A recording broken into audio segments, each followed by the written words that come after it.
Yo,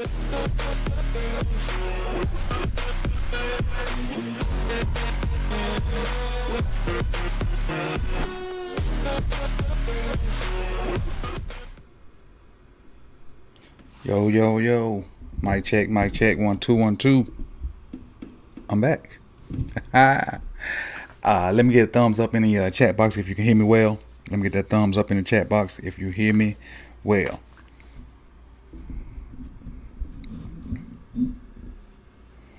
Right. A little piece of normalcy. You're right. I just couldn't watch it in real time, so I watched it just a few minutes ago, and I want to quickly give my thoughts. Why they fresh on my mind. So let's kind of start off with, I'll kind of go position by position. Let me get my little notes here so I can kind of think about what I'm talking about. And I'll start on the offensive side of the ball. I'll start with QB. So obviously McSorley played the first half. Huntley played the second half. And to me, it was clear who the better guy was. Now, I will say both of them guys were running for their life for the most part. Trace tried to kind of stand in there and make throws from it. Huntley bounced around and got outside the pocket and made things happen. So, if your O-line not on point, like not great, you got to have a guy that can move and extend plays. You got to. So,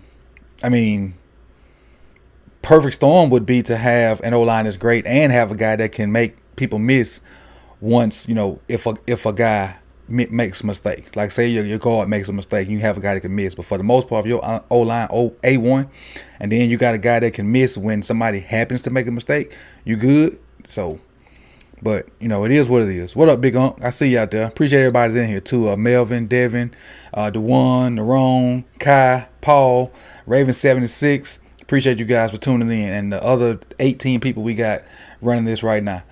But stat wise, McSorley was 11 for 18. Huntley was 12 for 16, so that's kind of close to the same. Passer rating was a huge difference though. His rating, McSorley rating was 49.8. Huntley was 85.2. And even though they had almost the same completions, almost the same yards, Huntley just looked better than McSorley. He just looked more comfortable out there. He looked like he was delivering the ball more comfortably. The quick game, he was getting the ball out. When they tried deeper routes, if they didn't have the protection, he made stuff happen outside the pocket. And his speed in the run game. McSorley can run, but he ain't fast like Huntley and Lamar. So, and before we even got to this season, I thought Huntley was the better guy anyway. I've been saying Huntley was the better guy from the beginning of last year. When McSorley started that game versus whoever the game he started, I was like, Huntley should have been starting, but I'm not there. I don't see practice every day. I'm just going off what I can see. But let's bounce to the running backs. So the running backs did not have a great day. Huntley led it with rushing, 43 yards, and Tyson Williams had 41. McCrary's number 18. He had a nice run. He had 31 yards, and McSorley had 25 yards. So it's crazy that out of the top rushers, the top 6 rushers, 2 of them were quarterbacks, because there were not a lot of holes for them to run through. So only thing I would really grade the running backs on is pass pro, because there was nowhere for them to run, nowhere. So I can't say nothing good or say anything bad about the RBs, because there literally was. Fix this real quick. Get a little closer. There was literally nowhere for them to go. So, the running backs kind of get I ain't going to say a pass, but if I go back and look at it, I'm going to check pass pro for those guys. Show my face. All right. Moving on to receivers. We had a bunch of guys out. Probably wasn't going to play anyway. Hollywood was out. I don't think Sammy played. Boykin was out. I think those are 3 that were out. I think. So I saw a lot of guys that you saw Duve get a couple catches. You saw Prochet get a catch or 2. Matter of fact, I can look at it right here. Duve had 4 catches. Tyson had 5 out the backfield. Oliver had 4. Moore had 2. Victor, the other tight end, had 2. Wolf had 2. Gray, I think he was on I don't really know, guys. I think like 15 or something like that. He had 1. Prochet had 1 with 2 targets. That was a kid that caught that was on the 2-point conversion. They threw the fade to. I'm trying to remember what his name was. Did he have a catch? What's the chat box? What's the kid that when we did score, they threw the 2-point conversion to? What's his name? Can't remember. But I mean, the receivers played okay. They played okay. We did a lot of boot stuff because we did some things on the center. So we did a lot of boot action. So that's why your tight ends and your running backs got a lot of catches because they would play action. Victor. Okay, is Victor on? So Benjamin Victor. Okay, he had 2 catches for 22 yards. Okay. Appreciate it. Appreciate it, Big Reg and Mike B. But we did a lot of boot stuff. So that don't warrant for a lot of receiver catches. But that does warrant the receivers to have a high per catch thing. So if guys cheat up on the run action, and then also they cheat up on like the tight end coming in out the flats or the running back coming out the flats, then you got plays down the field. But in this game, those guys stayed back and let the flat basically left the flats open, so to speak. And so that's why Williams and those tight ends had those catches, on medium to low levels. Victor, he caught the strike. Yes, Huntley would. You say the strike.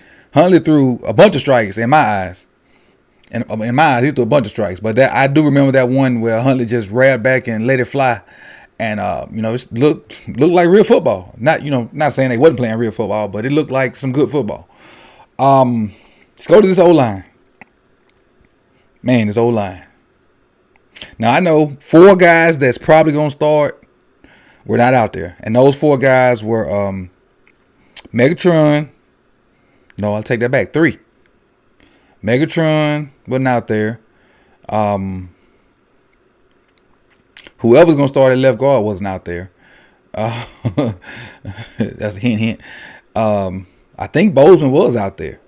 Zeitler wasn't out there, and Villanueva, however you say it, Alejandro. So that's Megatron and basically Zeitler, the only 2 starters that were not out there. But man, that hey. I saw my boy Makari. Saw some bad stuff. I saw Bozeman get on I think we had a 4th down run or something that we got stuffed on.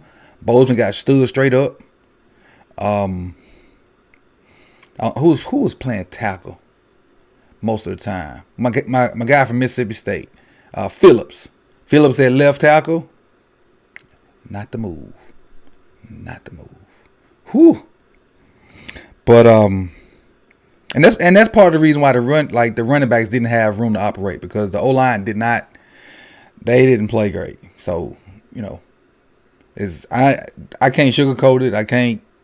They just didn't play well.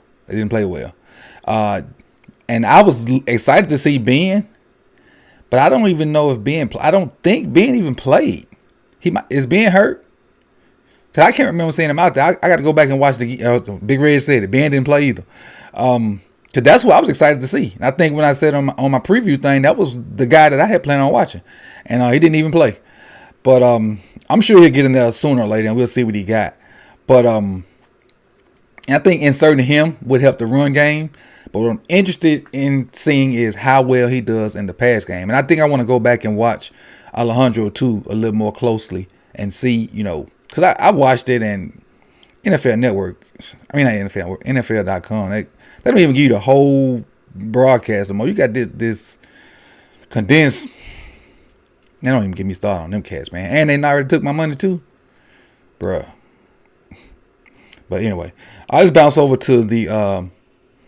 I did see Powers playing some snap at tackle, and that wasn't great either. I saw but I'll get to that in a minute. Let's go to the defense side of the ball. So let's start on the back end. DBs, the young DBs that played, I saw Stevens everywhere, like blitzing, in coverage. Stevens was everywhere. So I like that about him. They I guess they putting a huge load on him, and he's responding by making plays and being where he's supposed to be. The main thing is being where he's supposed to be, and the plays will come. If you where you're supposed to be in Wink's offense, the plays will come to you. So I like what I saw to Stevens. Westery, I love Westery. I love Westery. That length, you can't coach that. The ball that he batted, and I think Stone intercepted, you can't coach. What up, Don? You can't coach length. There's two things you can't coach, and it's great for a football player to have: length and speed. You can't do it. You can't coach those things. They either got it or they don't. And the guy that has speed that I want to mention is AA. AA is solid, man. I know he gave up a pass or two, but to me, AA is a solid. He's not the number one guy. He's not the number two guy. AA is a solid third cornerback. Solid. It'll probably start on a bunch of other teams. Solid. I like Anthony Avery. And then, Wade got the pick at the end. I like Wade. Stone got a pick, if not two. We had so many turnovers. I lost count. Who else back there on the back end? I think I saw Joker do something. What I see Joker do earlier, was it a sack in the backfield or something? I saw Joker do something. But I'm really more impressed with those young guys. That's who impressed me on the back end. Them young guys that got a chance. Yeah, Stone. They said Stone did have two. That's what I thought. Stone had two, so that's good for him. But I still, and I know he hurt. But y'all, I like what's my boy from Tennessee? I like him better than Stone. Crap. The kid from Tennessee, he's hurt right now. Shoot, I can't think his name. I'm just having a straight total brain fart right now. Warrior, Nigel Warrior. I like Nigel Warrior. I really like Nigel Warrior. And somebody put Washington in the chat box. Washington played good too. I know he had a forced fumble. And I think he had a PBU too. A Darius. I think he had a forced fumble and a PBU. So that's another young cat. So, you know what? Honestly, somebody back there, we getting a fifth or sixth or fourth round pick for some of that back there. Anything that we don't see gonna make the roster, probably gonna get traded. That's you know how EDC do with probably gonna convert that kicker. And I know I'm getting ahead of myself. Gonna convert that kicker for a pick too, because he looked good. Had a nice field goal. I was kicking the ball right to the 1, 2, and 3 or right in the end zone. So you know how DeCosta do. But let's bounce up to inside linebackers. Inside linebackers. One play in particular, and I'm probably gonna put it on some film. I want to say they ran ISO. They ran something. And they ran it at Malik. All I saw from the fullback, or it might have been a fullback, all I saw was this. That's all I saw. Malik be punishing people, man. Malik.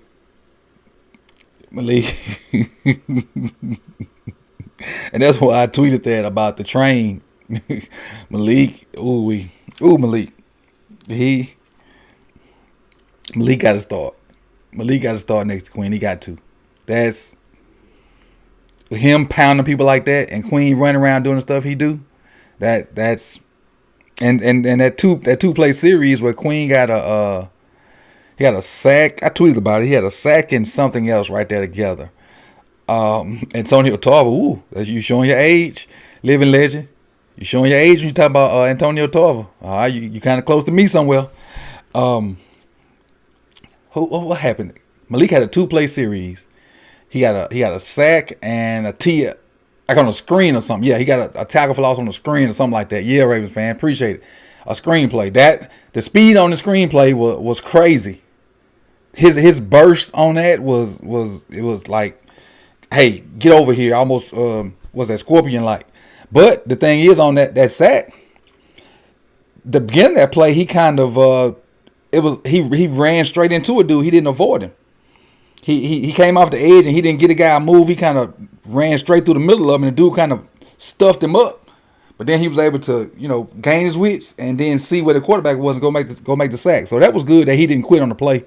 And I'm not saying that he quit, last year, but The fact that he got that motor to keep going, keep going. If you block me, get off the block and go find the ball. So I like that motor about him.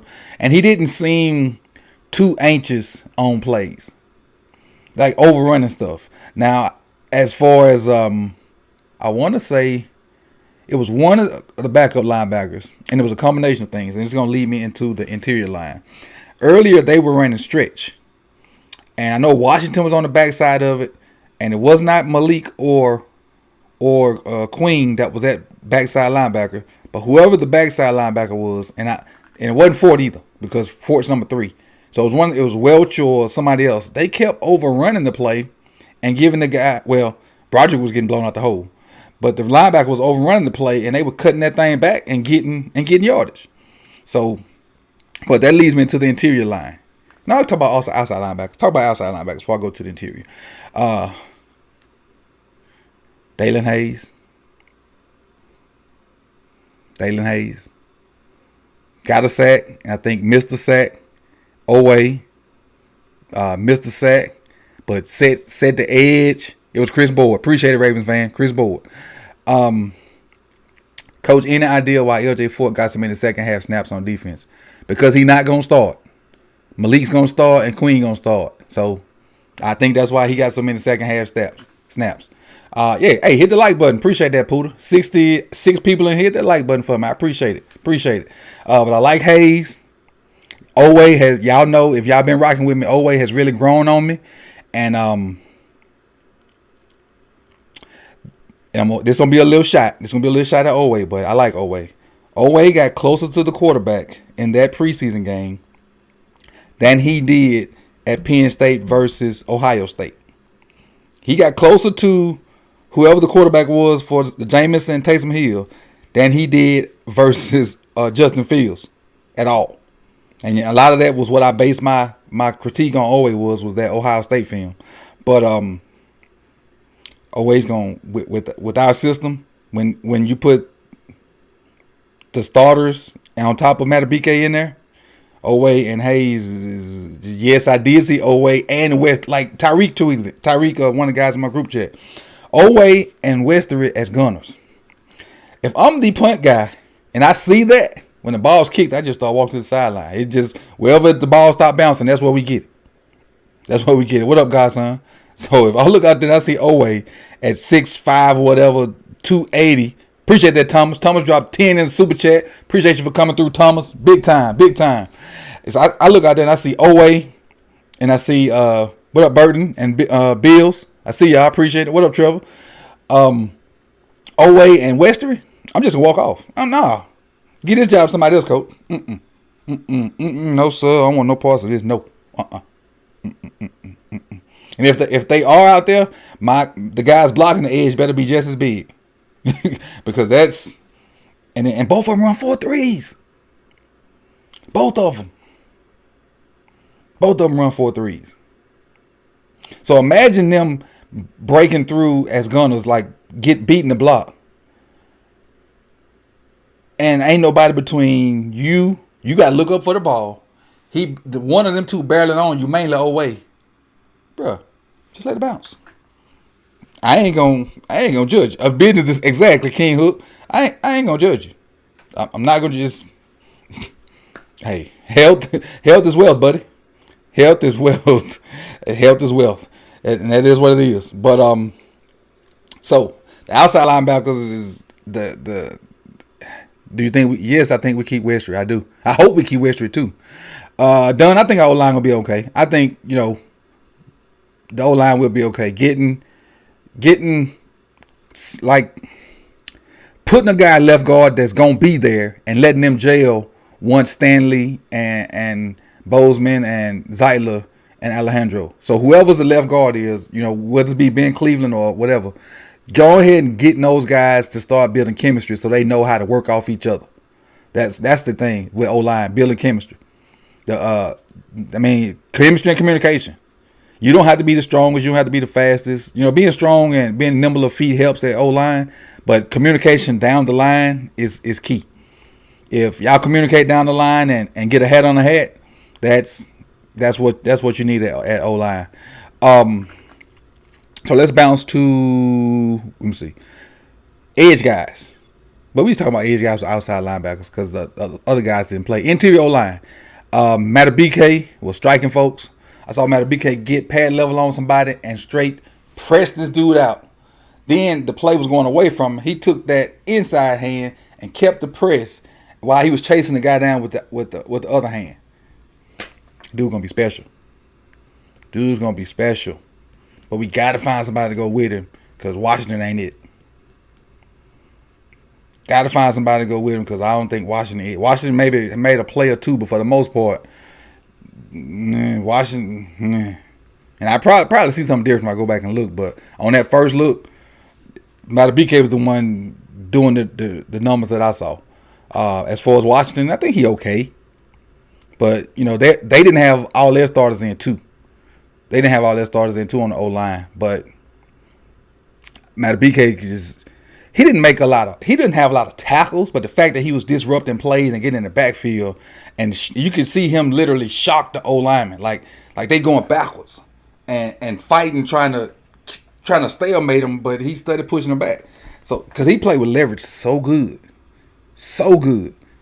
And, you know, like he can control like two gaps. So if he's at 3, let's just say he's at 1. Say he's at 1.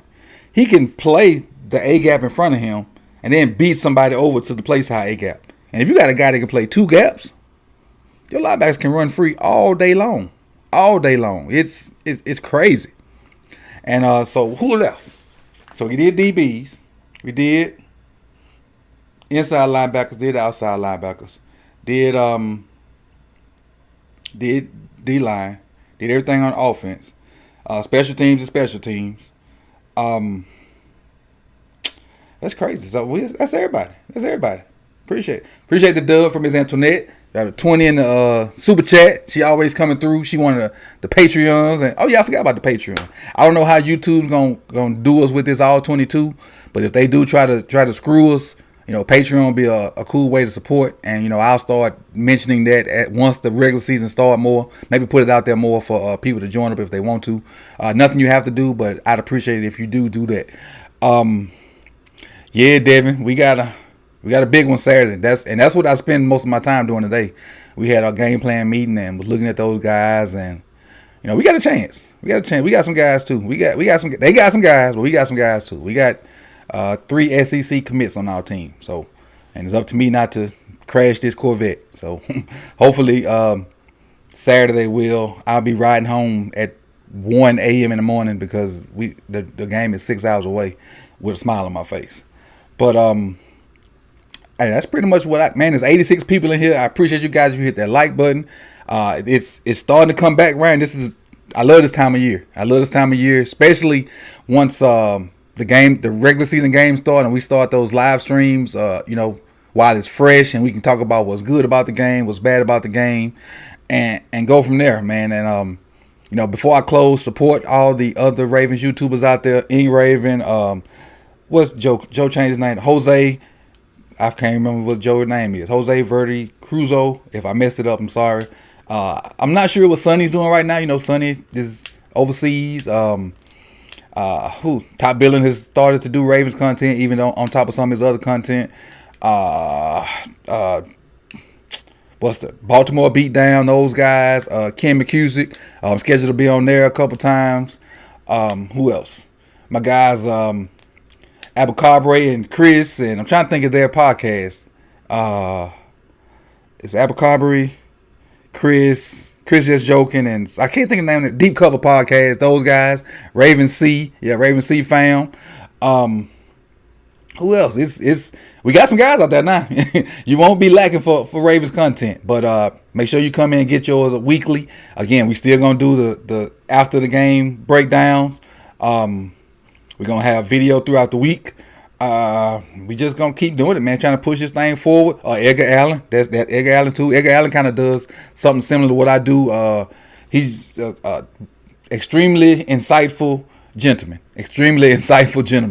Purple Rain, how could I forget Purple Rain podcast with Sudden Death and Alex and Simply AS10, man. Simply AS10 started putting those those highlight videos out. But and if I forgot you, charge it to my head, not my heart, because there's so many out there that's starting to do stuff. And Huddle It Up Films, yep, them too. Hey, you got enough Ravens content that you don't have to go to the big guys that's trying to squeeze us out anyway. So keeping it real, yep. And don't forget my what's the B word? I forgot about what's the B word. He's still out there too.